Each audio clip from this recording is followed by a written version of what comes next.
segunda, né? Que a gente está entrando na metafísica para a gente continuar, né? Então nós vimos na aula passada, né, as definições de ciência de Aristóteles, isso aqui é bem básico e bem importante, né? A ciência teorética, a ciência prática, a ciência poética, né? Ciência teorética, ciências abstratas, né? Metafísica, matemática, física, psicologia, física aqui no sentido da física antiga, né? Que é a compreensão de como o universo funciona, né?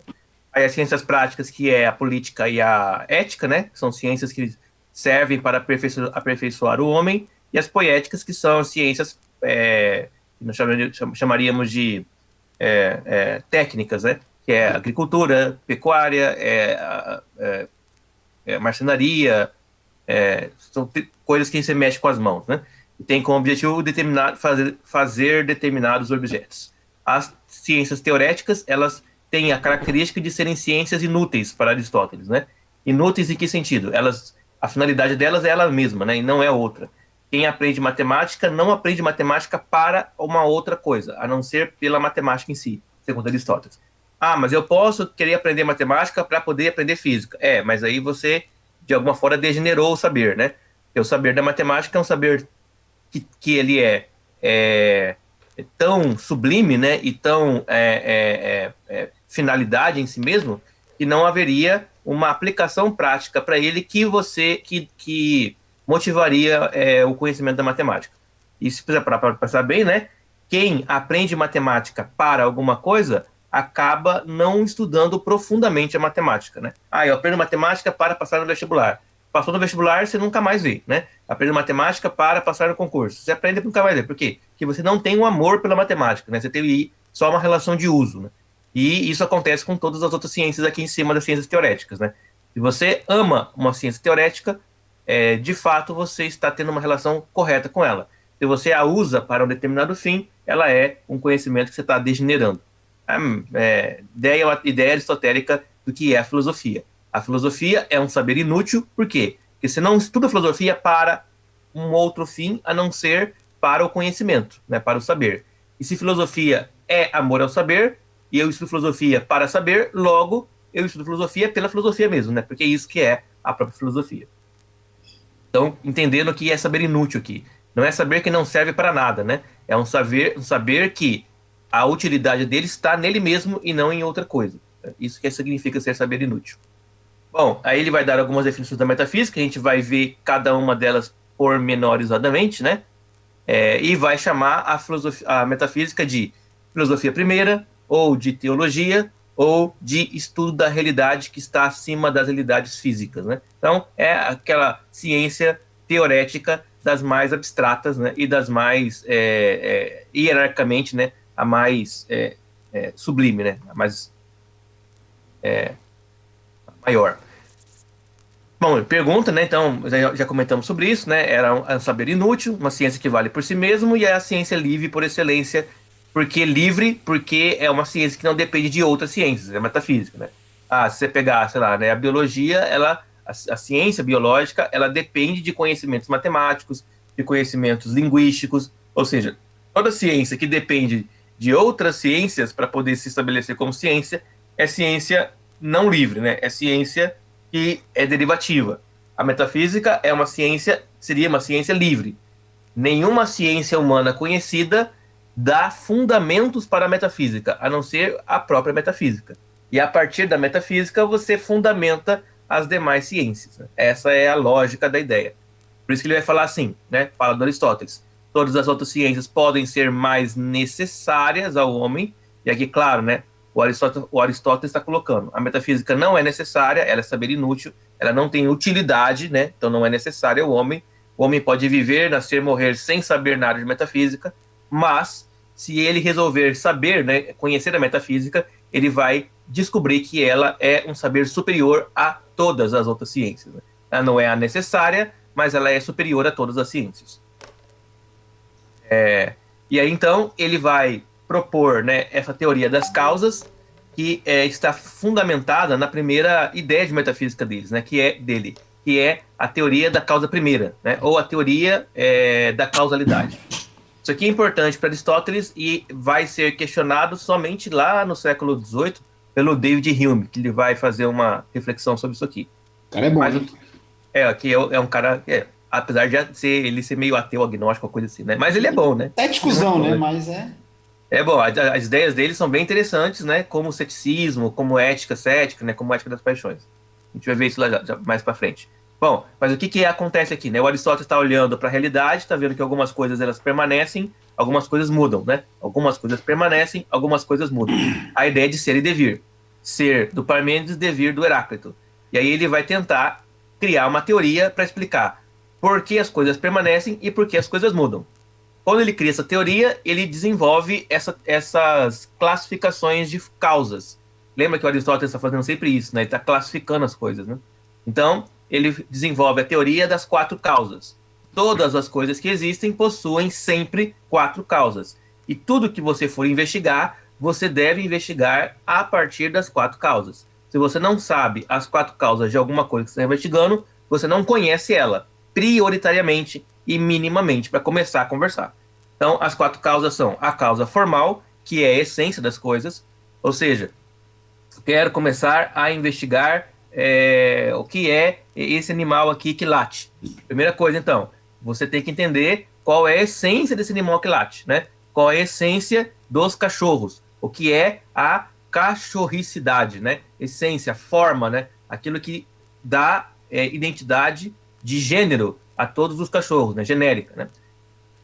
Ou é específica também, mas para todos os cachorros, né? Depois, a causa material é do que o cachorro é feito, né? Então, pelo, orelha, focinho, olho, os órgãos, tudo, né? Tudo que ele é feito, né? Todos os elementos da materialidade dele. Depois, a causa eficiente, quem fez o cachorro. Então, esse cachorro, ele foi... nasceu, né? A partir da cruza desse cachorro com aquele outro cachorro, né? Que os pais dele, e assim sucessivamente, né? E aí, se você for indo com cadeias, né, mais antigas, talvez possa encontrar um ancestral do cachorro que não era exatamente um cachorro, pode ser um lobo, né, pode ser uma outra coisa, né? E aí você vem para o processo de especificação. E por último, a causa final é para que o cachorro serve, né? Para que o cachorro serve no sentido de dizer o que ele faz, que só ele faz, e por isso ele é cachorro, né? Então, qual é o comportamento específico do cachorro que o diferencia de outros animais que existem? Isso vale para cachorros, isso vale para política, isso vale para amor, isso vale para a justiça, isso vale para, sei lá, a física dos elementos, né? Vale para elemento químico, vale para construções de objetos mais complexos. Vale para tudo isso aqui. Se você não tem clareza sobre as quatro formas, você não tem como saber sobre o que você está falando. Aristóteles deixa claro que as quatro formas só são aplicáveis a coisas que existem materialmente. A coisas que não existem materialmente, as quatro formas, elas não podem ser aplicadas porque falta uma forma, que é a forma material. Não tem a forma material de Deus, né? Portanto, nós não podemos explicar Deus a partir da teoria das formas, né? Mas Deus tem forma formal? Deve ter, né? Causa formal? Deve ter, né? Deus tem causa eficiente? Causa eficiente complicou, né? Porque ele é a causa eficiente dele mesmo. E a causa final, para que serve Deus? A gente pode até pensar. Causa final, tudo tem, né? Tudo tem causa final. Mas causa material, nem tudo tem, né? Tem algumas coisas que tem, tem outras coisas que não tem. Quando não tem, você tem que saber que não tem. Né? Isso aqui não tem causa material.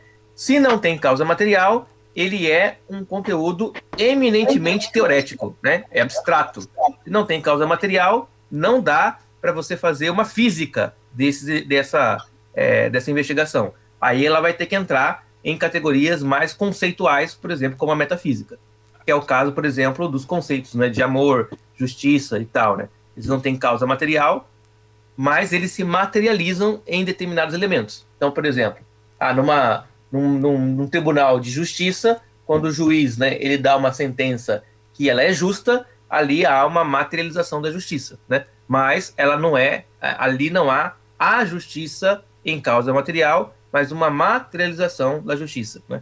Numa relação de pai e filho, né? De mãe e filho, você pode ter uma materialização do amor.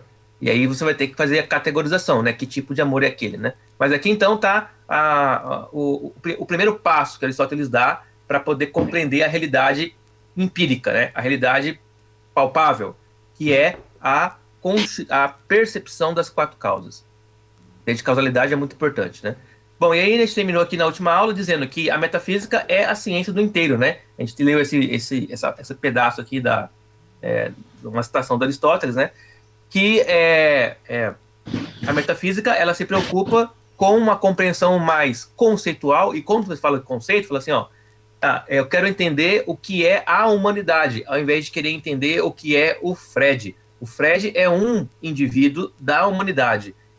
A ciência que vai estudar o Fred seria a biologia, seria a psicologia, seria sei lá, né, a fisiologia, seria a ética. São ciências particulares, né, que vão pegar e estudar o Fred dentro das suas particularidades. Mas para entender o Fred como um todo, aí seria a metafísica. O eu, né, o eu que permanece a despeito das transformações e mudanças.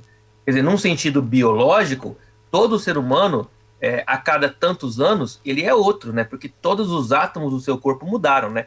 Em sentido biológico, as células do corpo humano estão morrendo e estão nascendo novamente. Então, não há permanência, né? Há uma pura mudança heracliana nesse sentido. Mas, em outro sentido, há uma permanência, pelo menos é o que Aristóteles vai falar, né? Há uma permanência do ser, que ele vai atribuir, de certa forma, né?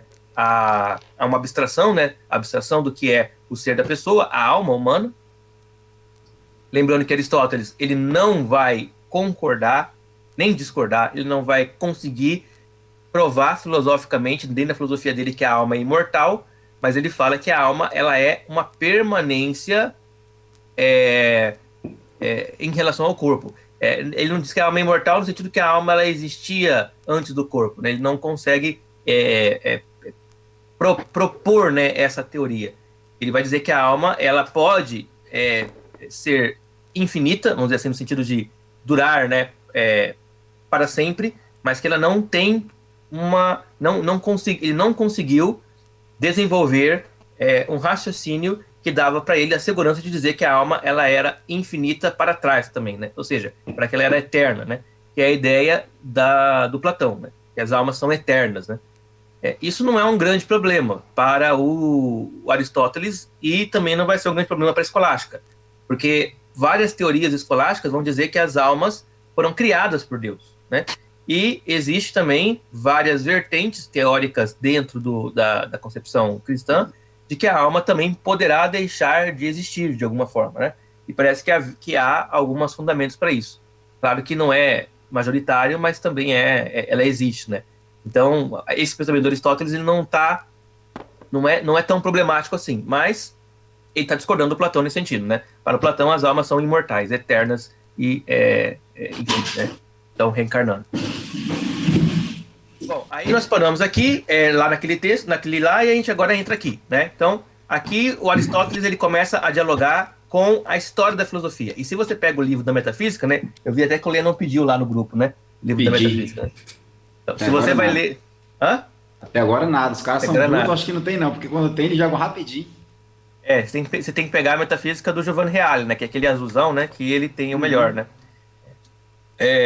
Se você ler a Metafísica, você vai perceber que ele começa a fazer uma coisa muito interessante, que é aquilo que nós chamamos, né, na academia de revisão de literatura, né?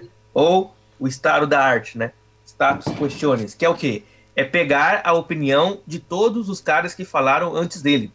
Então Aristóteles começa a pegar a opinião lá dos pré-socráticos, de Tales para cá. Por isso que muita coisa que a gente estudou dos pré-socráticos, dos sofistas, né, desse pessoal que veio antes de Sócrates e que não escreveram nada, né, às vezes que escreveram, mas que se perdeu, muita coisa que a gente pegou deles está aqui no Aristóteles, porque ele faz uma espécie de uma história da filosofia, não uma história da filosofia, não, ele faz uma espécie de uma história das ideias filosóficas, né?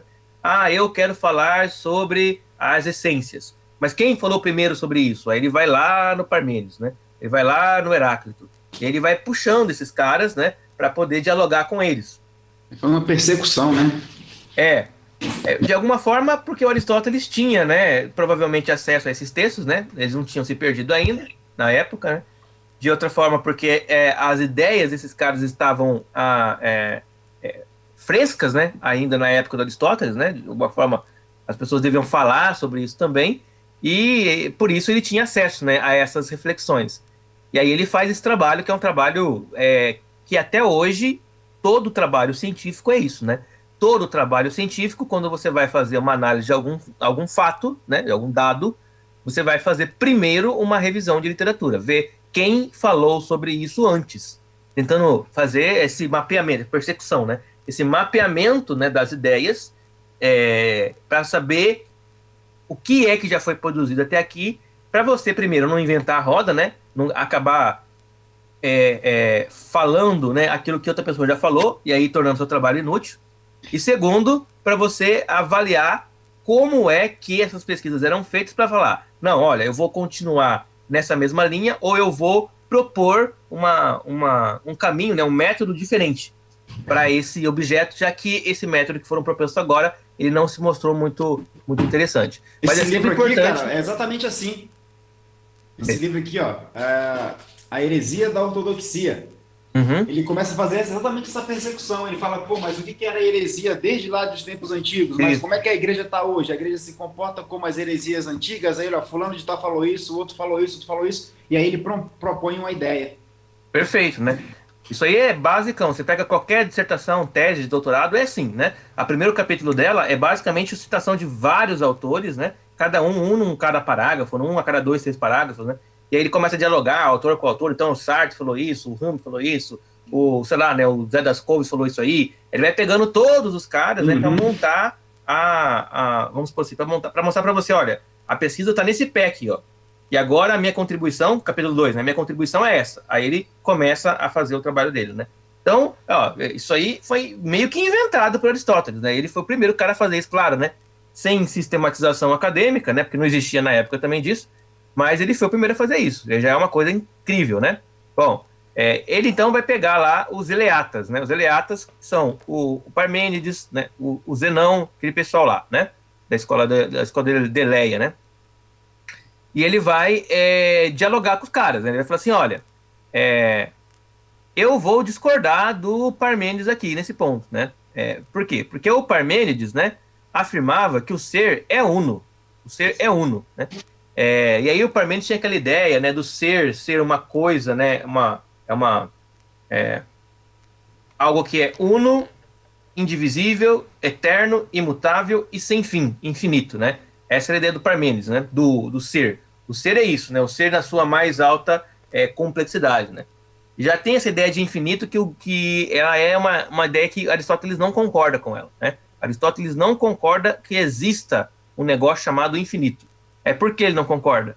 Porque ele não consegue constatar isso, primeiro, empiricamente, nada do que ele vê empiricamente é infinito. Então, se não é um dado da experiência, já tem um ponto contrário a isso, né? E segundo, ele vai dizer que o que é infinito não pode ser conhecido, né? Por quê? Porque se é infinito e a mente é finita, a mente nunca poderá abarcar o infinito. E aí então o conhecimento seria impossível, né? Se as coisas fossem infinitas. Portanto, ele vai dizer, olha, tudo é finito para que tudo possa ser conhecido. E se alguma coisa for considerada infinita, isso seria um absurdo em termos de razão humana, né? Ele é bem Então, no campo do Logos, né, cara?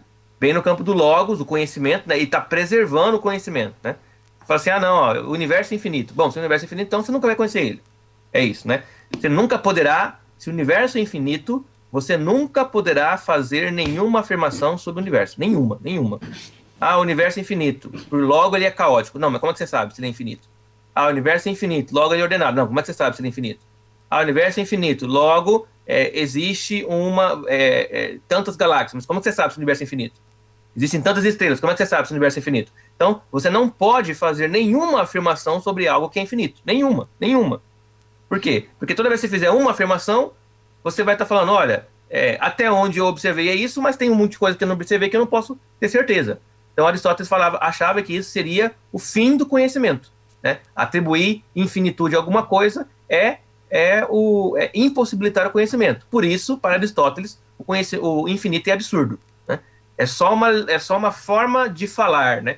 Quem gostava da ideia de infinito muito eram os sofistas na época, né? Porque uma vez que ele vai falar assim, ó, os comportamentos humanos éticos são infinitos. Logo, não tem como você saber o que é ética. Os comportamentos, sei lá, né? Os argumentos sobre determinado assunto são infinitos.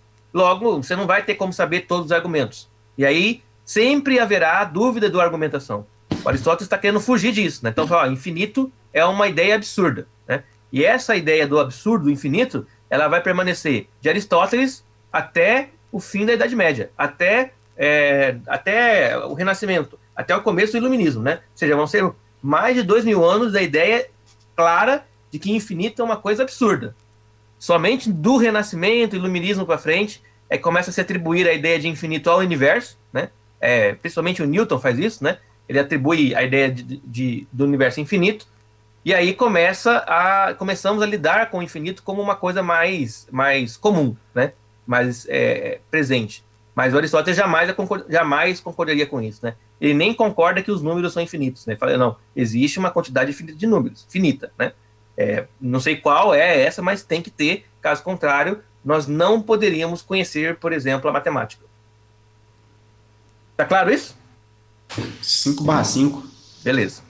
Então, Aristóteles então vai falar assim, olha, os Eleatas também falavam que o ser é uno, indivisível, né? Não existe duas coisas no ser. O ser é ser e não é não ser, né? E não é outra coisa a não ser o ser, né? Então, o ser, bem abstrato isso, né? Mas o ser é completamente unificado, né? O Zenão, se não me engano foi o Zenão, ou foi um outro discípulo do Parmênides, que vai transformar o eu em uma coisa finita, circular, para poder começar a tentar compreender o ser, né?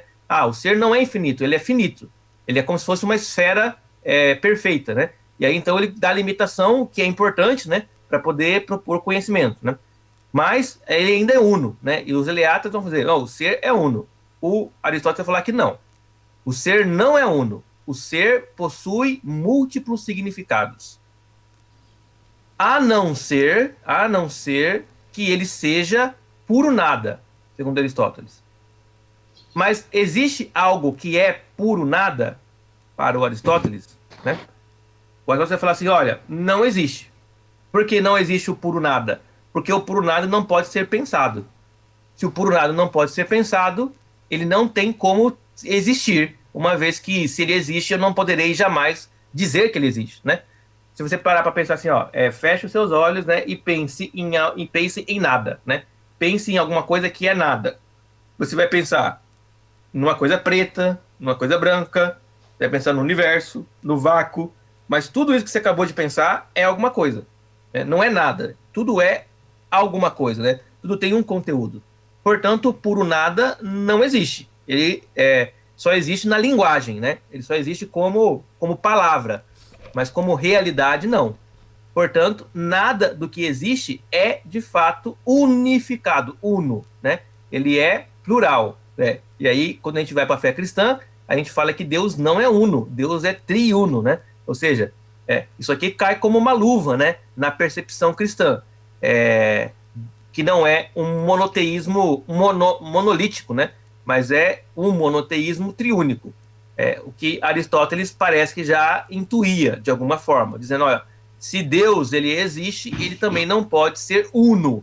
Ele tem que ser uma pluralidade de coisas, né? Uma multiplicidade de coisas, que podem estar em unidade, mas é uma unidade múltipla. Eleito, cara. Aristóteles também era eleito, cara. Por exemplo, né, o Paulo fala sobre isso, né? Unidade na multiplicidade, né? Quando ele fala do corpo de Cristo, né? Então, nós temos uma unidade, mas essa unidade não é mas é uma multiplicidade. Não somos todos iguais, mas todos nas suas diferenças formamos um todo unificado, né? Que é a ideia de igreja, né? Eclesiologia para Paulo, né? Então, essa ideia ela está presente lá no Aristóteles já, né? Tudo, o ser de tudo possui multiplicidade, possui múltiplas características, né? Podemos dizer assim. Você não pode falar assim, o amor é isso. Não, o amor é um ser que possui várias características. A justiça, várias características. A bondade, várias características. Não é uma coisa só. Ela é uma complexidade de coisas, né, de elementos que a formam, né? Então, o Aristóteles vai falar, a pluralidade as pluralidades são características de todas as substâncias. Lembrando que substância aqui para Aristóteles é um pouco diferente do que é para a gente, né? Substância aqui é a mesma coisa que essência para Aristóteles, né? Então, substância não é o que é matéria. Também, a matéria também é substância. Mas a matéria é a causa formal da substância, que é a causa... Perdão, a matéria é a causa material da substância, que é a causa formal, né? Então, existe uma substância do totó, né, do cachorro, uma substância, e existe uma substância dos cachorros, que também está no totó. Então, o totó tem causa formal, a substância essencial de cachorro, e a causa material, a substância material de cachorro, né? Então, substância não é só o que é matéria para Aristóteles, é também aquilo que é ideia, né? Que é conceito, né? O eidos, né? Deus é substância? Sim, Deus é substância para Aristóteles, porque Deus tem uma essência e ele é conhecível, né? De alguma forma, cognoscível, né? É possível conhecer algo dele. Então, tudo tem substância. Tudo tem substância. E toda substância, ou tudo é substância, né? E toda substância tem multipluralidades. Ou seja, tem vários elementos que a formam, né? Aqui, provavelmente, também ele está pensando, por exemplo, no atomismo, né? No atomismo lá do Demócrito, do Empédocles, né? Dizendo assim, não, das homeomerias, né? Do Anaxágoras, né? Das homeomerias, dos quatro elementos, né? Que assim, por mais que um corpo seja formado, ele ainda tem partes menores que o formam. Nada é átomo, né? Tudo é composição de coisas atômicas, né? De coisas pequenas, né? De características, no caso. Tá de boa até aqui? De boa? Bom, agora então vamos para a primeira grande teoria do Aristóteles, né? A teoria das categorias, né? Lembrando lá que a gente viu que Aristóteles tem dois livros sobre isso, né? Categorias 1 e categorias 2, né? Então ele gostava desse negócio de categoria. Quando eu falo de categoria, eu estou falando de classificação das coisas, né? Se você lembra da aula de biologia, né? Que vocês tiveram anteontem, né? Quando estavam lá no ensino médio, né?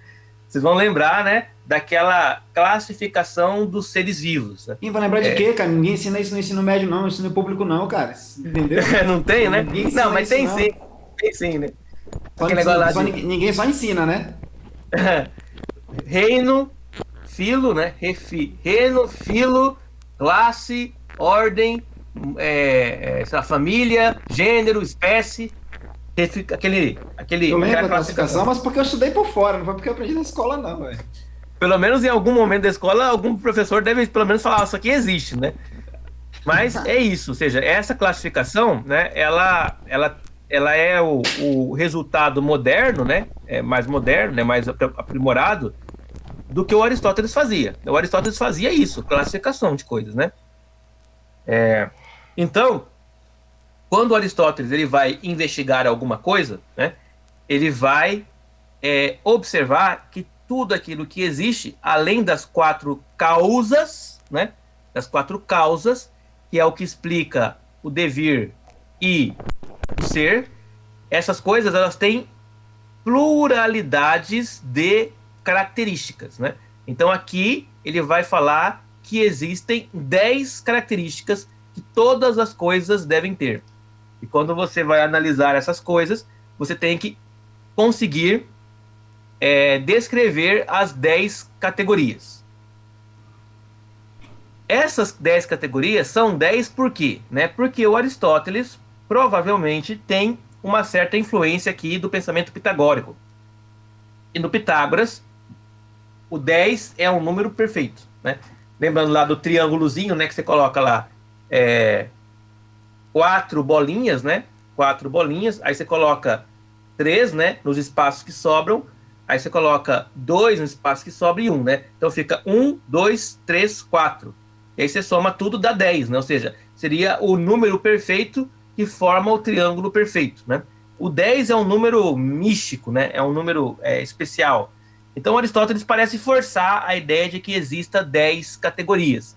Na verdade, ele trata, né? Ele trabalha com 8 categorias, geralmente. mas ele menciona a nona e a décima, provavelmente para poder formar aí a ideia dos 10, né? Esse seria, então, o grupo principal dos significados do ser, né? Das características do ser. A divisão originária do ser, né? São os supremos gêneros do ser. Bom, vamos lá. Também o Aristóteles vai dizer que o ser, ele também pode ser estudado por meio de um outro método, que é o método do ato e da potência. A gente vai ver também isso, né? Então, um método é o método da categorização.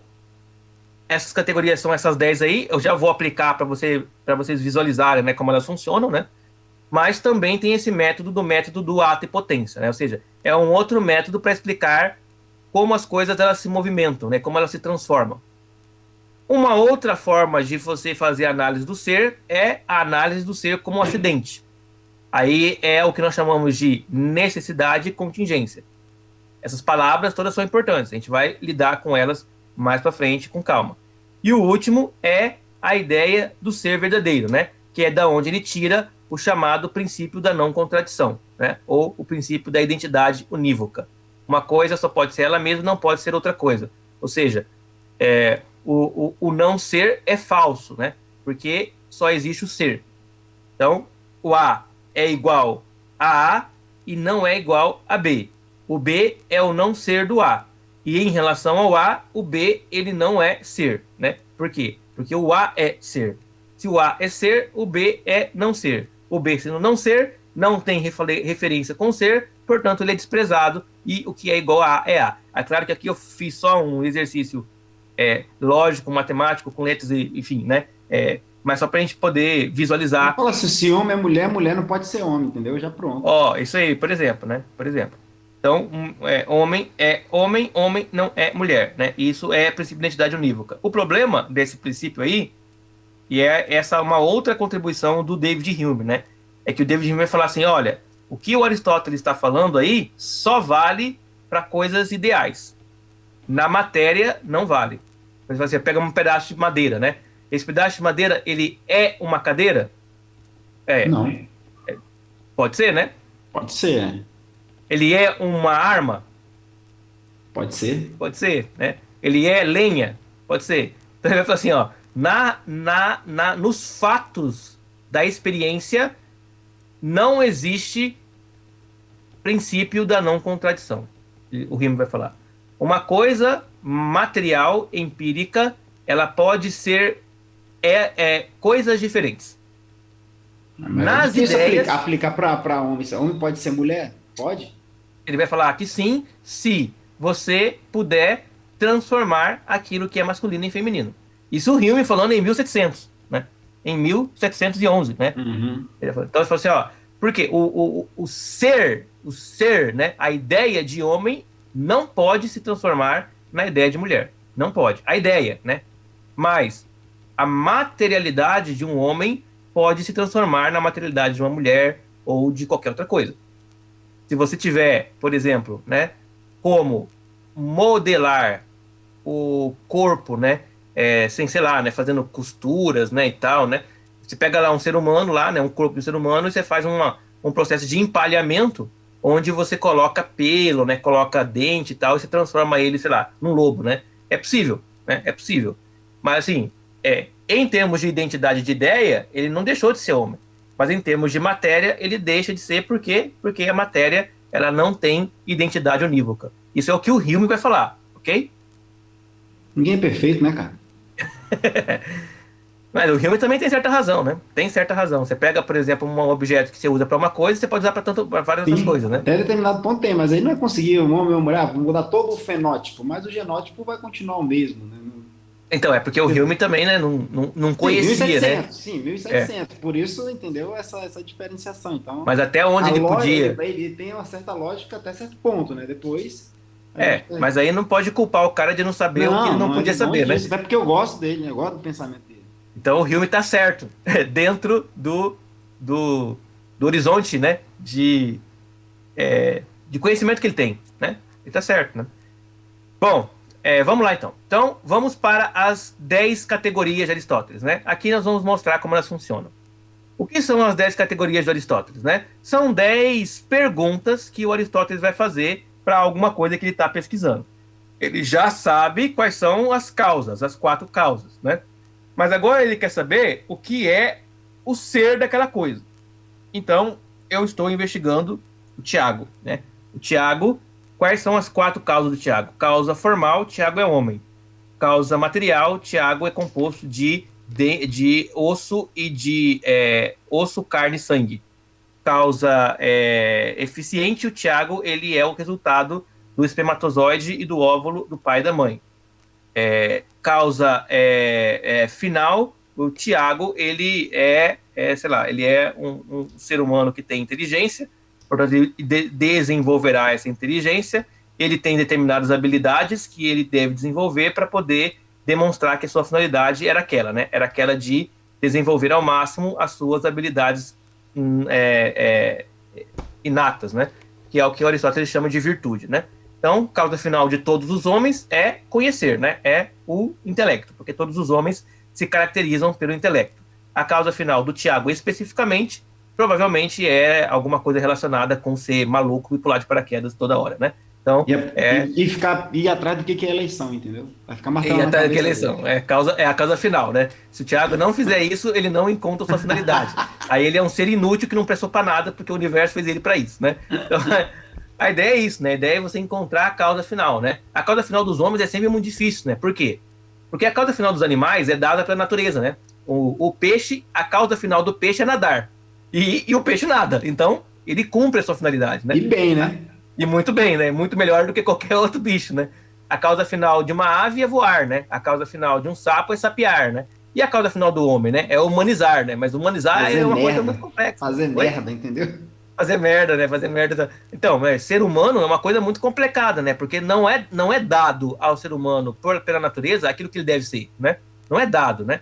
Se ele for pela natureza, ele não é rápido o suficiente, ele não é forte o suficiente, ele não nada bem o suficiente, ele não voa, ele não pula alto o suficiente, ele não come, sei lá, né? Então, assim, é difícil, né, de você analisar o que no homem é uma causa final só olhando para a natureza dele, né? Para a parte biológica dele.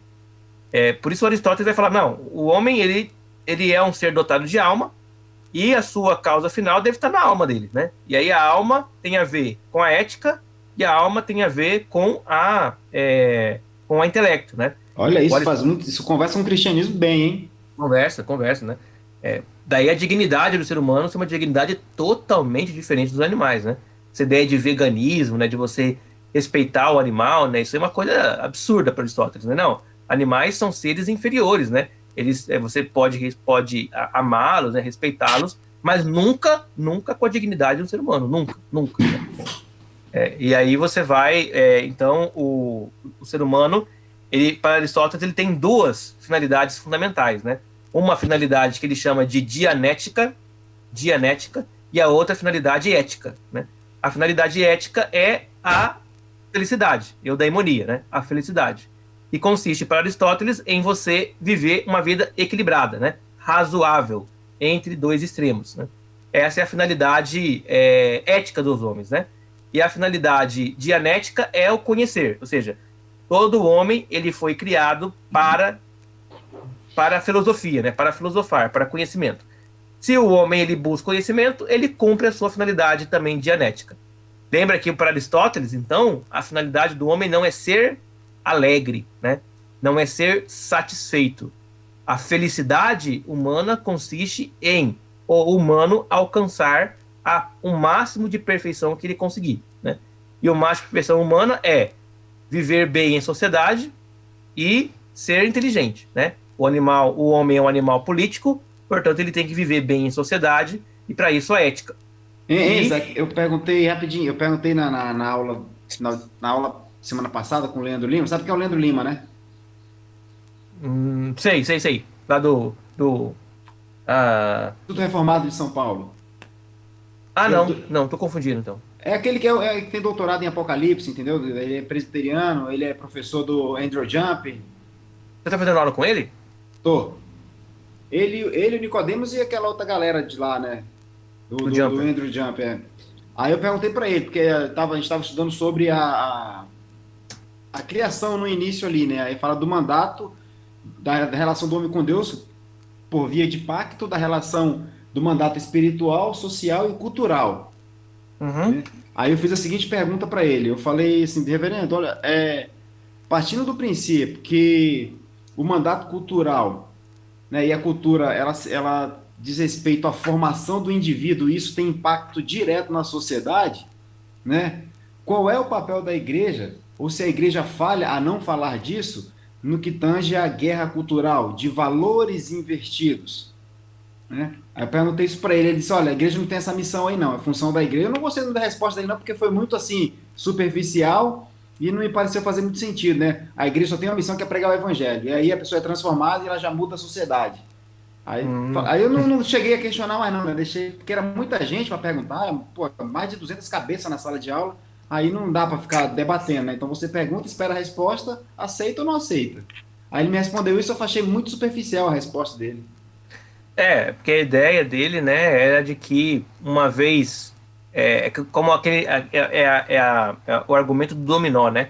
Uma vez que você joga a primeira pedra, as outras pedras elas irão cair pelo movimento da primeira, né? É uma causalidade muito pueril, né? Porque a questão da guerra cultural é uma coisa complexa, né? E ela utiliza, inclusive, o evangelho como Sim, arma isso, não é da isso? sua própria. Então você tem que fazer mais do que isso, né? Mais do que pregar o evangelho, né? É você fazer o que os apologistas fazem, né? O apologista que faz a defesa da fé, né? É fazer E não tem como polemista, não né? entrar no campo cultural. Não tem como. Mas assim, se a resposta dele for levada a séria, a pregação do evangelho não é a pregação que você faz nem no culto e nem no evangelismo. A pregação do evangelho significará você desenvolver métodos teológicos e métodos de discurso para responder a toda a questão colocada, quer cultural, política ou não, a partir do evangelho. Então você vai ter que ser o quê? Você vai ter que ser um influenciador cultural pregando o evangelho dessa forma. E nesse sentido, pode ser que a resposta dele está certa. Mas assim, você vê, tem que ter uma elaborada, né? Jesus pregou o evangelho. Como? Fazendo um monte de coisa. Polemizando com político, xingando a galera, batendo num pessoal, Imposto, amando o outro. Hã? o imposto, né? Da César o que é de César, então, no meio político.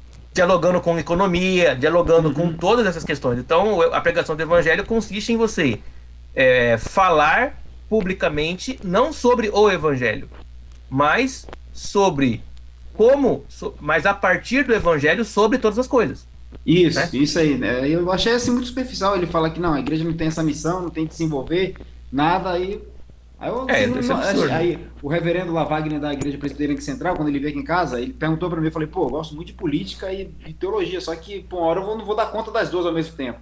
Aí ele perguntou para mim com um ar de estranheza, né? Mas você acha que não tem nada a ver uma coisa com a outra? Aí eu falei, não, tem tudo a ver uma coisa com a outra. Aí ele, sim, menos mal. Então, parece que tem pensamentos diferentes, entendeu? É, não tem como, né? O evangelho tem uma proposta política, mas é uma proposta política não política eleitoreira, né? Mas uma política de princípios, de valores, né? E Sim, aí você defende isso, né? Mas isso é empiricamente observável, né? Quer dizer, por que que não passa pauta de aborto no Congresso, né? Porque você tem um isso. elemento forte, né? É isso, né?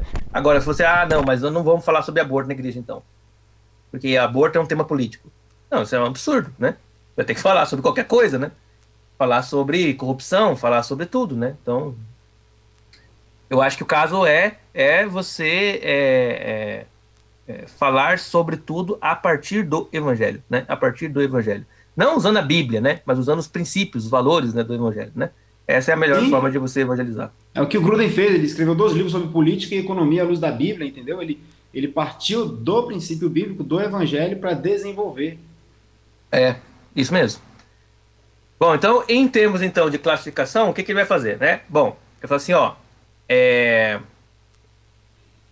vamos pensar em estudar, então, o Tiago que está falando, né? O Tiago, então, tem causa final, causa material, causa eficiente e causa formal. Beleza. Mas o Tiago, ele é uma particularidade também. Ele é um ser que tem a sua especificidade. Então, eu quero saber o que é o Tiago. A primeira coisa que eu pergunto é, então, qual é a substância do Tiago? Né? A substância do Tiago é a causa formal dele, né? Qual é a substância? A substância é homem, né? Mas existe somente uma substância? Não, ele também é soldado, né? Ele também é esposo, né? Ele também sei lá, né? Ele é cidadão do Brasil, né? Então, ele tem uma série de elementos que eu posso partir disso. Eu vou escolher um deles, né? E começar a derivar a partir daí. Então, eu escolho aquilo que é mais genérico no Tiago, né? O mais genérico do Tiago, ele é homem, né? Ou seja, ele compartilha com todos os homens do mundo, do universo, né? O mesmo princípio de identificação, né? Eu posso pensar no Tiago como brasileiro. Aí ele vai compartilhar somente com brasileiros, né? Ou como sul-mato-grossense, ou como soldado. Então, você pode escolher de onde você vai partir. Mas o ideal é que, em termos de substância, você parta sempre daquilo que é mais genérico. Tá tranquilo? Tranquilo, aí tá. Beleza, então, substância, né? Tiago é um homem. Tiago não é um cavalo, Tiago não é um burro, Tiago não é uma ave, Tiago não é um sapo, Tiago é um homem. Bem, substância. Segundo ponto é a questão, o termo quantidade que ele vai falar, né? Que é para eu entender. Bom, em termos de quantidade, a gente faz uma espécie de comparação, né? Agora que a gente vai lá? Pode ser. Então, o Tiago, ele é uma pessoa baixa ou alta? Ele é baixo ou alto? Bom, eu preciso de comparar, né, ele com alguma coisa, né? O Tiago é mais alto que uma tartaruga. O Tiago é mais baixo que uma montanha. Então, eu vou tentando, por meio de comparações, identificar a altura, né? É claro que hoje a gente faz a altura por metro, né? Por metro centímetro, né? Mas tem coisa assim, ó, o Sol, ele é... Quão grande é o Sol, né? O Sol, ele vale, sei lá, 20 terras, né? E o Plutão vale meia terra. Então, você vai, por comparação, né, fazendo uma avaliação de quantidade. Quantidade, então, tem a ver com o quê? Com proporções, né? Tamanho, forma, de largura, né, tal. É a segunda coisa. Isso aqui é muito importante, né? Todos os seres que existem possuem forma, substância, e possui uma grandeza, né? Uma proporcionalidade. Eu preciso ter claro na minha cabeça. Né? A terceira pergunta é o como, né? É a qualidade, né? Então, o Tiago, ele tem qual qualidade? Aí que tem várias, né? Que eu vou ressaltar. O Tiago, ele é um homem alto, branco, né? O Tiago é um homem alto e peludo, né? O Tiago é um homem alto e, sei lá, né, careca, né? Careca tem a ver com quantidade também, né? Mas o Tiago é um homem alto e tem uma qualidade, né? Uma qualidade qualquer que eu possa imprimir nele para falar, ó, eu estou falando sobre isso aqui, né? O Tiago é um homem alto e forte, por exemplo, né? Por quê? Porque eu quero avaliar a partir desta categoria da força física. Aí eu vou fazer a quarta categoria, né? É a categoria que ele chama de relação. O Tiago, ele é forte, né? Ele é forte, mas ele é menos forte do que o Mike Tyson. E ele é mais forte do que sei lá, né? Do que uma criança, né? Ele é mais forte que uma criança, mais fraco que o Mike Tyson. Ele é 20 vezes mais forte que uma criança e ele é 30 vezes menos forte do que o Mike Tyson. Então, é uma percepção de relação. Uma é quantidade, né? Tamanho, proporção. A outra é relação. Em relação a uma coisa, como ele é, né? A terceira é que lugar ele está, né? Então, o Tiago está na sua casa, né? Na casa dele. Ele poderia estar no mercado, ele poderia estar na academia, ele poderia estar na rua. Qual é o tempo, né? Quando o Tiago está, né? Ele está na casa dele hoje, no momento, né? No presente. Ele estava no quartel ontem, ele estará na igreja amanhã, né? Então, em que lugar eu estou alocando, né, essas características dele? Como ele está, né? Ele está no quartel de pé, com a arma na mão. Ele está no mercado sentado, esperando a mulher dele fazer compra, né? Ele está, sei lá, na casa dele, no sofá, assistindo televisão. Em que circunstâncias, né? Fazendo o quê, né? Então, com quais elementos, né? Ele está vestido, está fardado, está armado. Ele está fazendo o quê, né? Está prestando atenção, está guardando alguma coisa, ele está comprando alguma coisa, ele está assistindo TV. E qual é o sofrimento dele, né? Qual é a passividade? Qual é a paixão dele? Pelo que ele está disposto a morrer, né? Então, o Tiago está disposto a morrer pelo cumprimento do dever, né? Quando eu desenvolvi todas essas características, né, eu consegui entender um recorte, né, uma fotografia do Tiago. Nesse momento, ele é isso, né? Ele é um homem alto, forte, maior do que uma criança, menor do que uma montanha, está no quartel, estava no quartel, ontem, em pé, armado, vigilante e pronto para morrer pelo país. Pronto. Esse recorte me faz compreender perfeitamente aquele Tiago naquele momento. Você vai fazer esse mesmo recorte em qualquer circunstância. Não sei se vocês já perceberam, né, enquanto eu falava, que toda investigação policial ela é exatamente igual a isso aqui que ele está falando.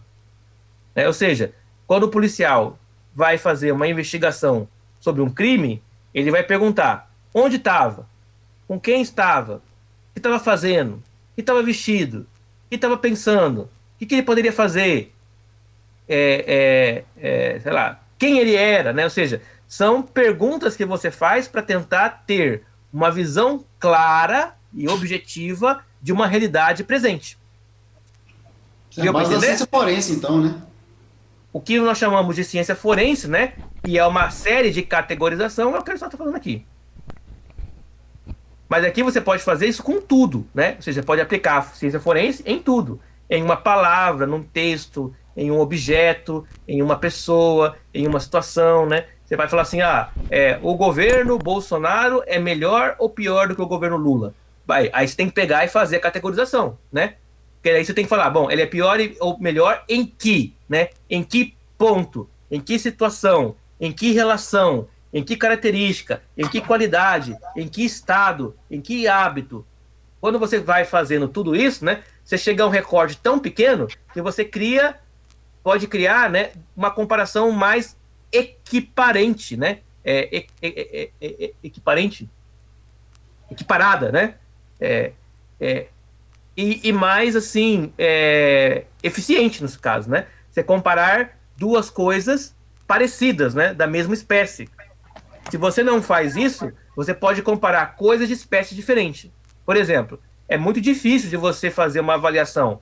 Quem foi o melhor governo? O governo Lula ou o governo Temer?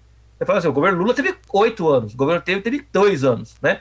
Então, são duas coisas que são difíceis de ser comparadas em termos gerais. Mas e se eu especificar, né? E se eu fizer a categoria do Aristóteles? Eu consigo comparar? Consigo, né? Eu consigo comparar a educação no governo Lula, se eu conseguir recortar, né, ela como uma espécie de uma fotografia de um momento, né, com a educação no governo Temer. E aí as duas podem ser comparadas e a comparação aí ela é possível, porque são duas coisas de gênero, espécie e proporção iguais. Tá tranquilo ou não? De boa. Então, esse aqui são as categorias do Aristóteles, tá? As categorias do entendimento, né? Ele fala assim, as palavras sem combinação umas com as outras significam por si mesmas umas das seguintes coisas, né? Então, aí, claro, né? Você tem ali homem, você tem ali branco, você tem ali maior, menor, e aí elas cada uma significa uma coisa. Quando você junta tudo, elas formam uma fotografia do momento. E isso é o primeiro ato de compreensão que Aristóteles nos ensina na metafísica, né? Tudo que você vai investigar, você deve investigar a partir dessas categorias. Olha, Sócrates, o que eu devo fazer se eu fizer, se acontecer tal coisa? Bom, então vamos tentar entender nas categorias, fazer o recorte, fazer lá a fotografia, e aí eu vou te dizer o que você deve fazer ou não deve fazer. Tudo passa por essa série de categorizações aqui.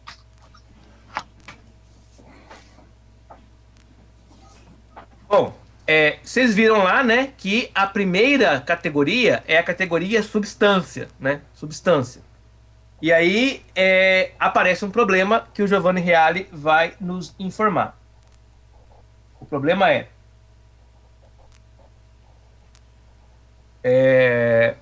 o que é substância para Aristóteles? Né?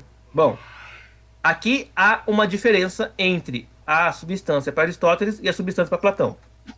E aqui é preciso que a gente tenha atenção para a gente ver as palavras, porque elas são importantes.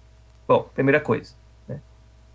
Aristóteles vai falar que a matéria é uma substância. E ele vai chamar a matéria de hilé. Né? Ele vai chamar, não. Matéria é hilé em grego. Né? Matéria é hilé em grego. Mas matéria é uma substância imprópria. Mas é substância. Ela é substância imprópria porque ela não subsiste.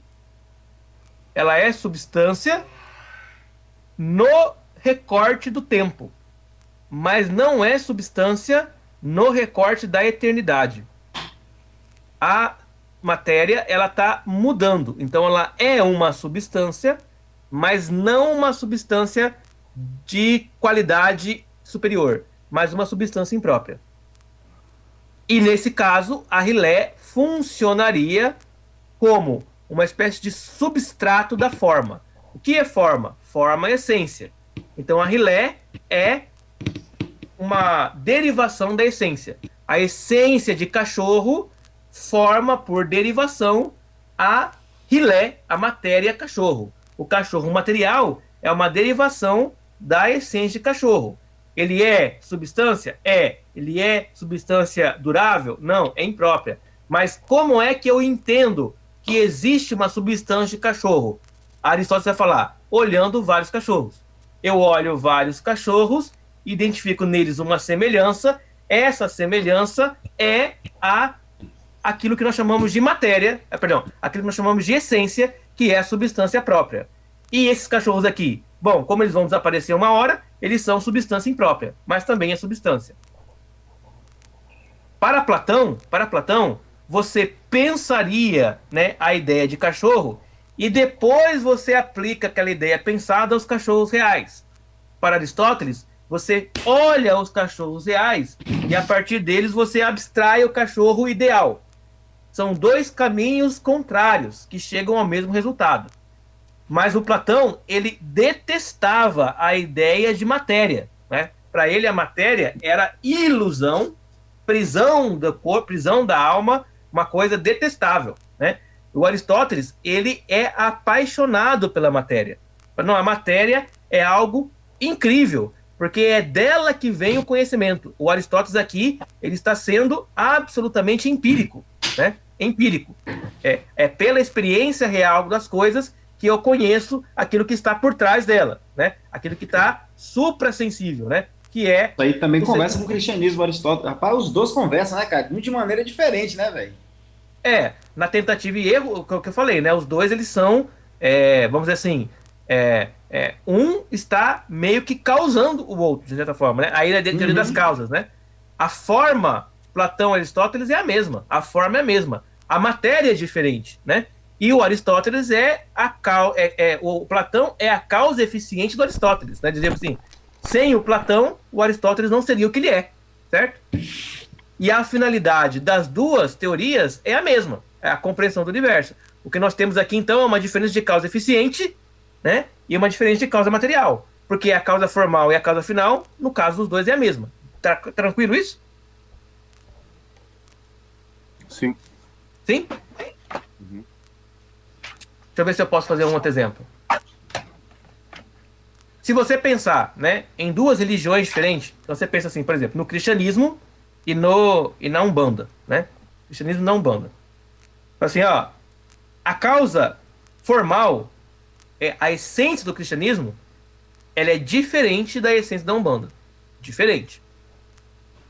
Mas a causa material do cristianismo, ela é semelhante à causa material da Umbanda. Os dois têm uma estrutura religiosa de rito, né? Causa material, ela é semelhante, a causa formal é diferente. Como isso é possível? É só você olhar que sei lá, né, um cavalo e uma vaca, eles são parecidos, né? Mas não tanto, né? Eles são parecidos, são dois animais quadrúpedes que pastam, mas possuem formas, essência diferente, né? Então, o cristianismo tem uma essência, a Umbanda tem outra. Mas quando você vai para a matéria, eles meio que se aproximam, né? Parecem uma coisa com a outra. Agora, qual é a causa eficiente do cristianismo? A causa eficiente do cristianismo é a encarnação do Cristo. Essa é a causa eficiente do cristianismo. Qual é a causa eficiente? Ou pode ser, né? Sei lá, né? Mas eu acho que deve ser essa mesmo, né?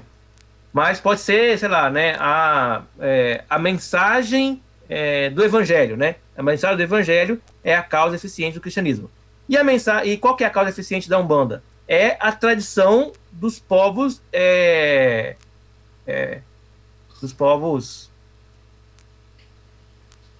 africanos.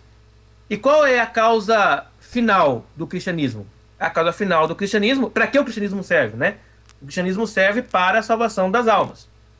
E qual é a causa final da Umbanda? A causa final da Umbanda é a caridade. Então, quando eu analiso os dois, eu só tenho proximidade de causa formal, de causa material. Logo, essas duas coisas, elas não são coisas da mesma espécie. Elas não são coisas da mesma espécie. Eu não posso comparar o cristianismo com a Umbanda. Por quê? Porque são coisas totalmente diferentes em termos de causalidades. Quando eu observo o protestantismo e o catolicismo, aí sim eu posso comparar. Por quê? Porque a causa formal, ela é a mesma. A causa material, ela é diferente. A causa eficiente é a mesma. E a causa final é a mesma. Portanto, eles têm maior proximidade e, por isso, eu posso fazer análise e comparação entre as duas coisas. Eu posso comparar, né? Eu posso comparar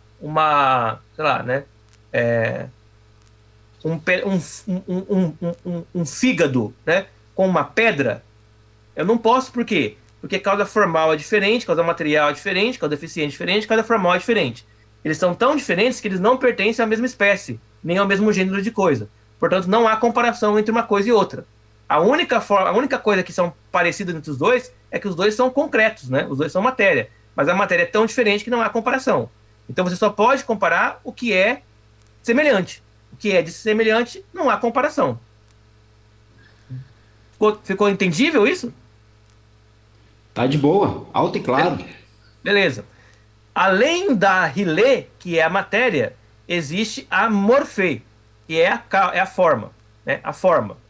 Então, rilê, matéria, morfê, causa. Rilê, causa material, morfê, causa formal, né?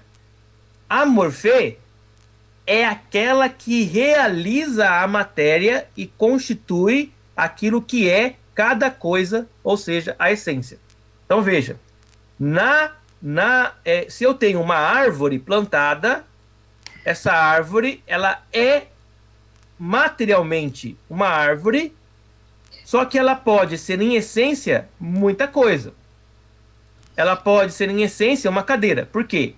Quando o artesão, ele olha aquela árvore, ele consegue ver nela a cadeira. Diz que o Michelangelo, né, quando ele foi esculpir o Davi, de Michelangelo, ele pegou lá uma árvore, né, e aí ele falou, olha, eu não moldei o Michelangelo. Perdão, eu não moldei o Davi. Eu tirei o Davi de dentro da pedra. Por quê? Porque ele olhou para aquela pedra e viu a forma da escultura que ele queria. Naquela substância material quadrada, né, estava embutida nela a forma da escultura, que o escultor só vai fazer aparecer retirando os excessos, certo? Então a forma, ela é o que dá identidade para a matéria. É o que dá identidade para a matéria. Sem a forma, a matéria não teria como ser nomeada. E para Aristóteles, né, a forma não é hiperurânica transcendente como Platão, mas sim uma forma intrínseca da própria coisa. Não teria como o Michelangelo ele produzir, por exemplo, né, um Davi com aquela proporção em uma pedra pequenininha. Porque na pedra pequenininha não está contido as potencialidades, né? Não está contida a matéria necessária para que a forma de um Davi de 2 metros seja construída. Então, o Davi de Michelangelo não está no mundo das ideias. O Davi de Michelangelo está na matéria, naquele bloco de matéria. Ele só precisava ser tirado para fora. Essa é a grande diferença de Platão, né? Porque o Platão falou assim, não, o Davi de Michelangelo está na ideia de Michelangelo, está na ideia dele. E ele só copiou a ideia na pedra. O Aristóteles fala, não, o Davi estava na pedra. O que o Michelangelo fez foi só tirar ele de dentro dela. Né? O que um cara que faz mesa, cadeira, quando ele olha para uma árvore, ele tira de dentro da árvore a forma de uma mesa e de uma cadeira. Tá lá, né? A mesa e a cadeira estão lá.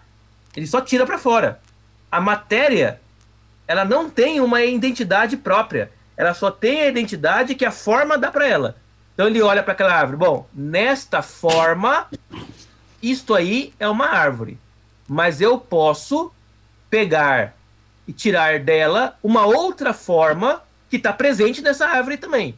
Porque se for uma árvore, sei lá, né, que é impossível de ser modelada, a forma de mesa não pode estar nela.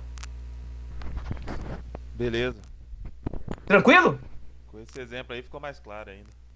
Claro. Bom, então o que são as coisas? As coisas são uma junção de R'lyeh e Morphée, de matéria e de forma, né? Olha o que Aristóteles fala. Uma forma é um ser, e o ser possui várias, múltiplas, variadas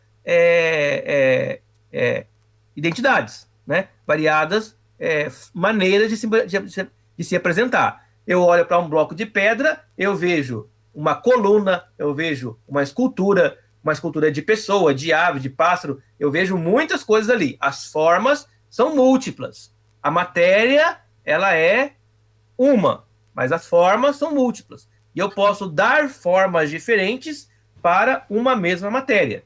Essas formas, elas já existem naquela matéria.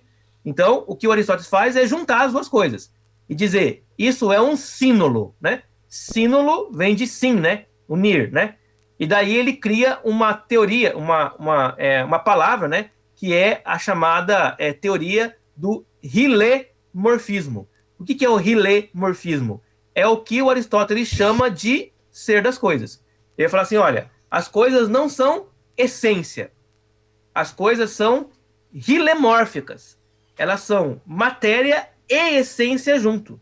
Não existe essência no mundo material sem matéria.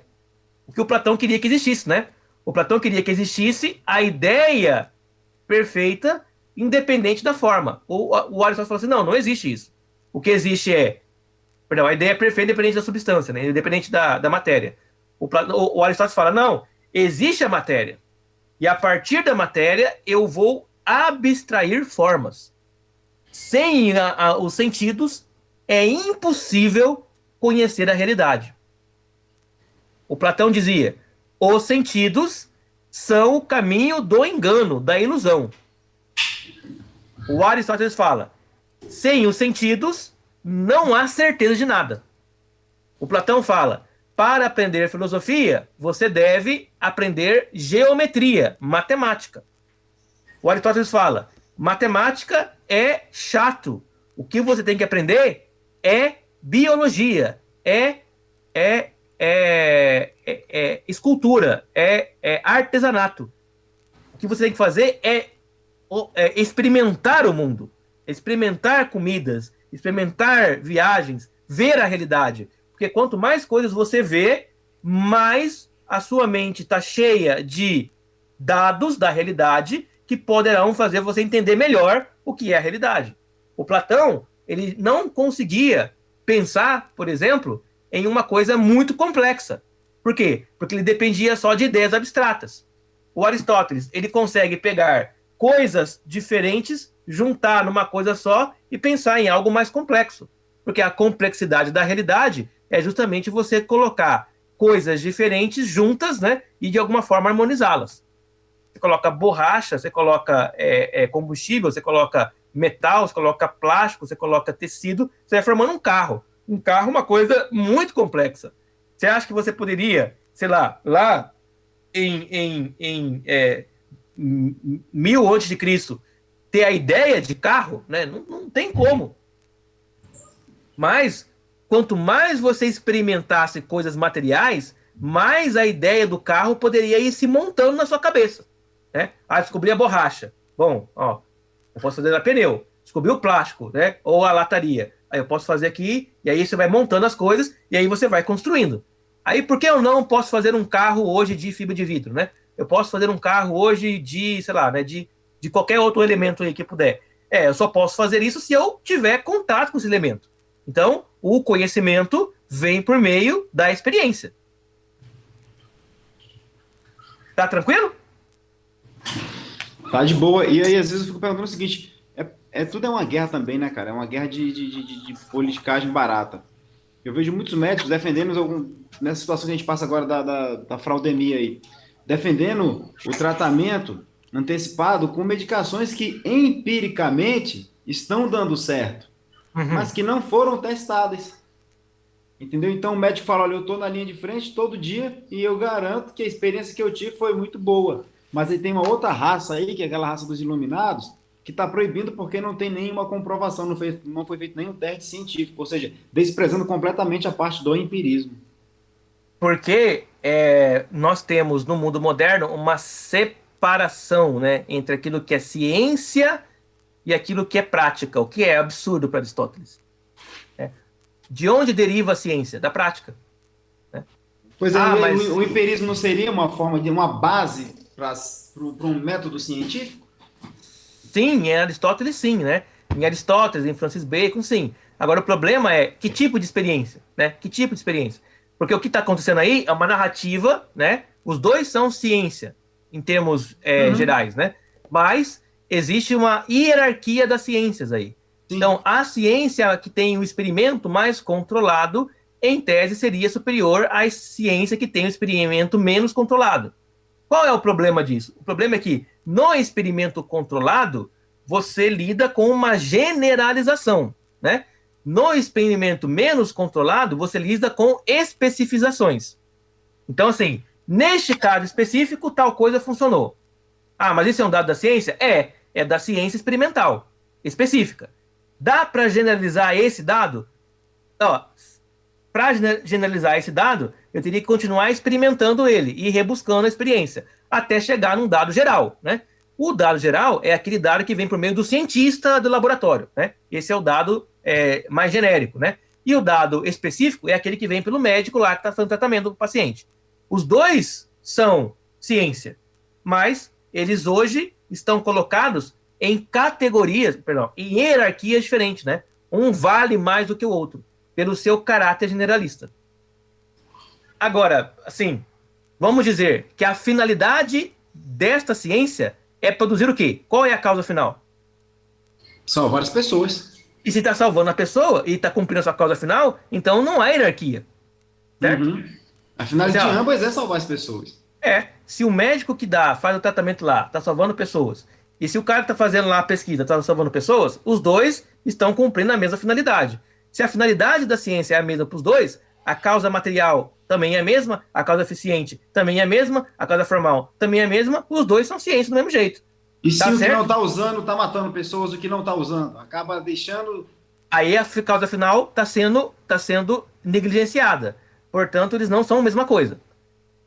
Que é o que acontece, por exemplo, né? Se um médico ele faz um tratamento com a intenção, com a finalidade de matar o paciente, ele não está fazendo a mesma coisa. Ou ele deixa de fazer um tratamento por uma questão ideológica, ele deixa de fazer um tratamento e aí a ausência do tratamento provoca um resultado diferente daquele que o fez. Mas aí o problema, voltamos, é a causa final. Qual é a finalidade do médico? Salvar. não está fazendo tratamento. Por quê? Ah, porque ele não quer ter a sua carreira prejudicada. Bom, essa é a finalidade dele. É outra finalidade. Isso. Ah, então tá, beleza. Você mudou a causa final, você mudou o objeto de pesquisa. Uhum. Por isso também, Lennon, você pode pensar assim, ó, dá para eu observar duas pessoas que têm ideologias diferentes, né, direita e esquerda, e entender que eles têm a mesma causa, ou seja, que os dois querem a mesma coisa. Os dois querem o bem do Brasil, mas cada um na sua... Isso é bem claro. Assim, Isso é óbvio. não generalizando tudo, mas você percebe isso nitidamente. Em pensamentos antagônicos, que eles querem a mesma finalidade. Sim, sim. Então pega o Marcelo Freixo, né? E pega, sei lá, né? Um cara da segurança da bancada da bala. Os dois querem a mesma coisa. Aqui do estado aqui. Oi? Capitão Condá aqui do estado. Isso, né? Os dois têm a mesma finalidade, né? Se você acreditar na boa vontade dos dois, vamos dizer assim, né? Os dois têm a mesma finalidade. Mas eles estão fazendo o quê? Por meios diferentes, né? Por formas diferentes, né? Mas o que vai comparável. Em consequências diferentes. Aí você vai ter essa outro problema, né? Que é a análise da potência do ato, que a gente vai ver depois agora, né? Mas em análise primeira, né? Capitão Contar, né? Capitão Contar e o Marcelo Freixo, apesar de estarem em espectros opostos, né? Eles podem sentar, conversar e se concordar enquanto finalidade. Nós queremos um Estado mais pacífico, né? Um Estado mais pacífico. Um está propondo, né, uma ação mais enérgica da força policial. Muita violência. Outro, com muita violência. O outro está pensando em uma ação de outra forma, né? Com um acolhimento maior ao bandido, sei lá, né? Mas a finalidade é a mesma, entende? Agora, se a finalidade não for a mesma, aí não há correspondência. Então, é sempre importante fazer essas análises, né? Para você começar a tentar entender a realidade. Não é que isso começa a trazer luz, né? Começa a trazer luz para qualquer situação.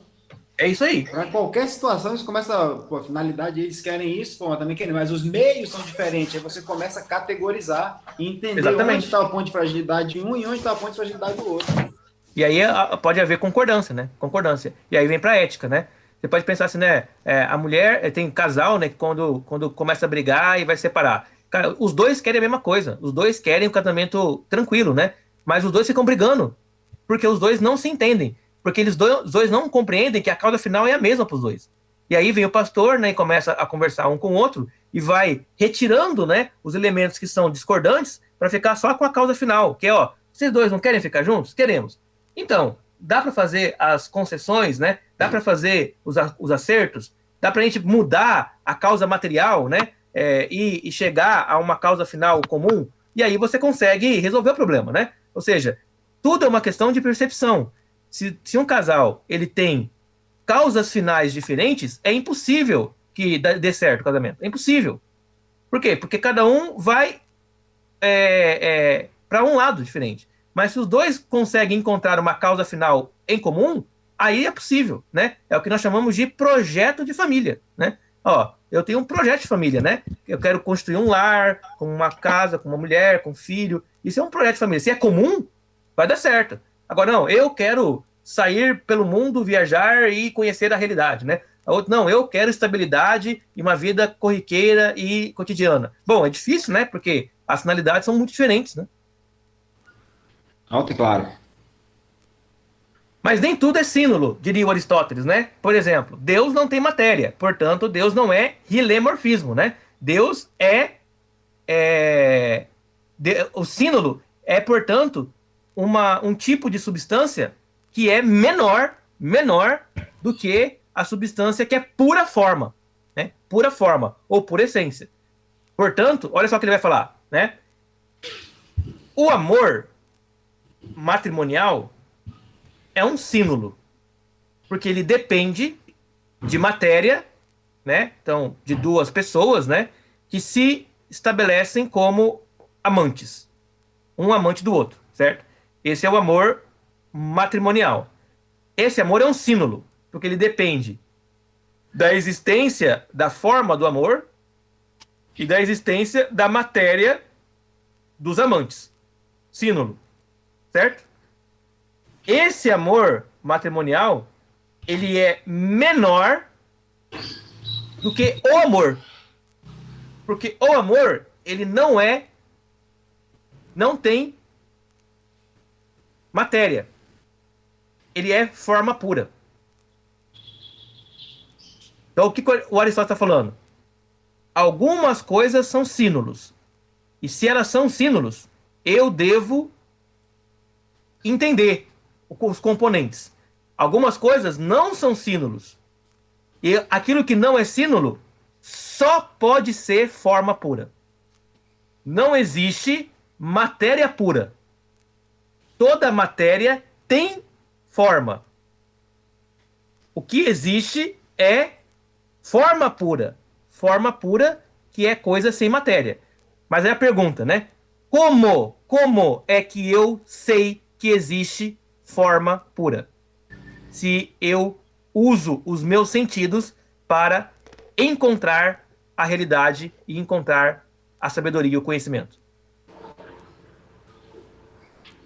Responda. Thiago, pode responder aí, Thiago. O que eu não consigo pensar. O nada aí que você deu exemplo. Porque eu não consigo pensar o nada. Logo, tudo que eu penso tem que existir. Certo? Mas e se eu penso algo que eu nunca experimentei com os meus sentidos? É porque esse algo existe sem matéria. É imaterial, é. E, portanto, ele é forma pura. Puro. Exatamente. Perfeito. É isso. O exemplo talvez sejam os deuses deles aí, né? Eles são imateriais.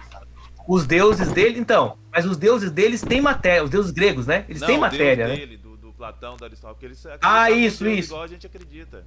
Isso, exatamente. Não que seja igual, mas parecido. Exatamente. Então é isso, né? Essa é a maneira, né? A maneira é que se eu penso, ele existe.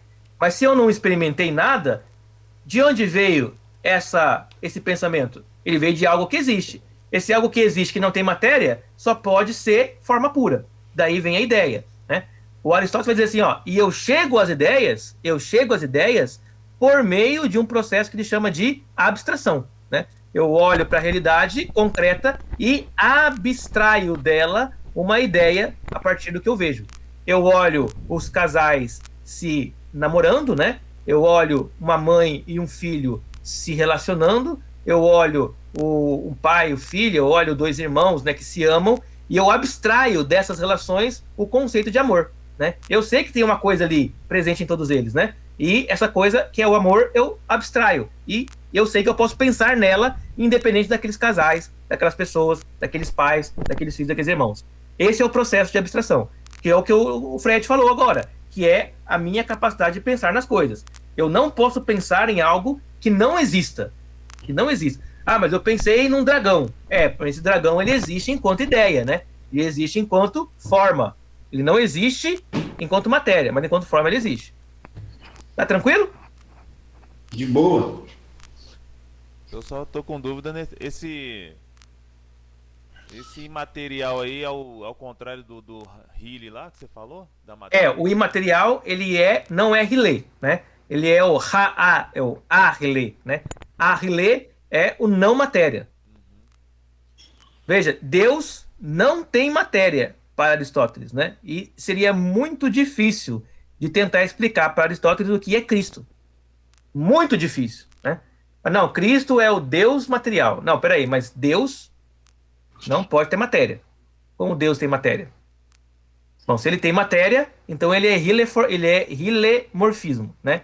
E se Deus tem matéria, ele tem que ser menor do que o Deus que não tem matéria. Portanto, Jesus tem que ser menor do que Deus, né? Aí cria uma heresia chamada subordinacionismo, né? Então, é difícil para a lógica aristotélica lidar com a questão das duas naturezas de Cristo. Por alguma razão... Conceito de fé ainda não tinha, né? Porque aí é fé, né, cara? Não tem jeito. Aí é um negócio que o Agostinho vai chamar de dado da revelação. Ele vai falar assim, ó, o Cristo é um dado da realidade. Assim, Aristóteles não conseguiu chegar a ver esse dado da realidade, mas nós vemos. Nós vemos esse dado da realidade como? Como um registro histórico do que foi. Então, veja bem, a realidade se impõe sempre, né? Então, ó, Cristo é um dado da realidade. E como é esse dado da realidade? Ele é um dado de uma realidade que é Deus e humano ao mesmo tempo. Então, nós descobrimos, né? Nós descobrimos que existe a possibilidade de uma outra realidade diferente. Você tem o homem, que é uma realidade, né? Hilemórfica. Você tem Deus, que é uma realidade, né? Só mórfica. E você tem o Jesus, que ele é uma realidade que ele parece ser hilemórfica e ao mesmo tempo ele é mórfica, né? Porque ele pré-existe antes da matéria, como Deus, ele permanece existindo na matéria, como Deus, e ele existe eternamente como Deus em ser material, né? Ou seja, ele é uma espécie de terceiro tipo, né? Terceiro tipo. Ele não é nem humano perfeitamente, isso Aristóteles pensando, né? E nem divino perfeitamente. Ele é uma coisa diferente, né? Um terceiro tipo. Aí o Agostinho, né? A revelação vai falar, olha, não, mas ele é 100% Deus. E também é 100% homem. Matematicamente isso é impossível. Mas é essa nova realidade que existe que você vai ter que lidar com ela. Mas Então, lembrando também que Aristóteles é anterior a Cristo. Então, podia muito. pensar, será que ele pensaria de igual modo quando visse as ações? Pois é, ele teria que, provavelmente ele teria que construir uma explicação teorética sobre essa nova realidade que ele está vendo, né? E vai saber, né? Talvez ele chegaria à mesma conclusão que os escolásticos chegaram, né? Que a fé cristã chegou. Agora é importante você mencionar, né, que o Aristóteles é anterior, né? Ele é 300 anos anterior, né? É isso, né? Uhum. E os caras que desenvolveram a ideia de união hipostática, né, das duas naturezas de Cristo, eles não eram aristotélicos, né? Eles eram gnósticos, né? Gnósticos não, eles eram mais influenciados pelo neoplatonismo, né, do que pela filosofia aristotélica. Então, não sei como o Aristóteles iria ver isso. O Platão é mais fácil, né? Porque o Platão, ele deveria entender o seguinte: se Cristo é matéria, e se Cristo é uma matéria divina, então a matéria de Cristo ela tem que ser eterna. Mas ela não é eterna no momento em que ele nasce. Ela só é eterna no momento em que ele ressuscita. A ressurreição de Cristo é a solução que o Platão precisaria. Ele fala, bom, se Cristo tem um corpo e esse corpo ele é eterno, logo esse corpo ele é um corpo ideal. Portanto, resolvido o problema. E é isso o corpo mesmo. de Cristo. Aí é fácil de resolver. O Platão é fácil de resolver. Mas o Aristóteles ele é mais complicado, né?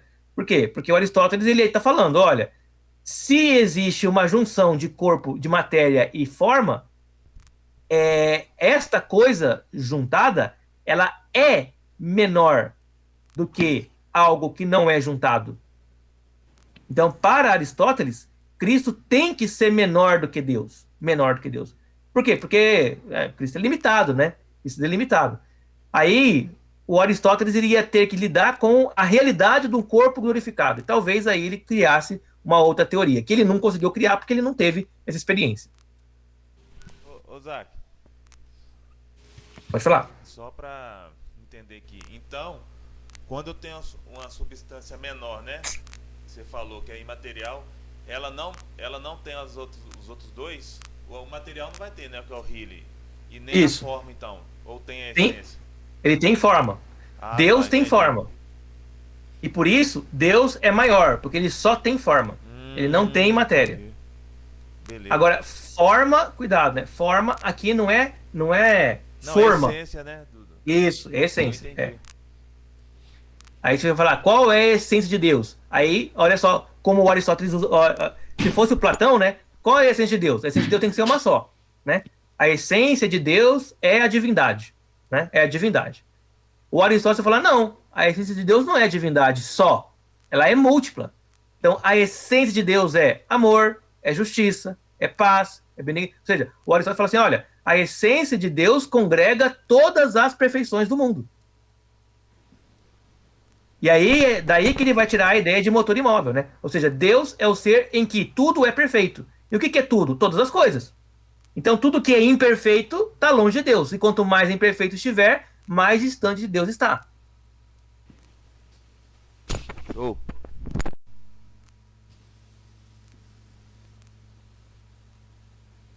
Bom, vamos parar aqui, porque já deu mais de... Ou vocês querem continuar? Não, Para vamos que as parar. crianças tudo acordado 1h30 aqui. já, 1h30. 1h30. A gente para aqui, aí na aula que vem a gente continua a partir daqui, né? Porque aqui entraria já no segundo argumento, que é o do ato e potência. Que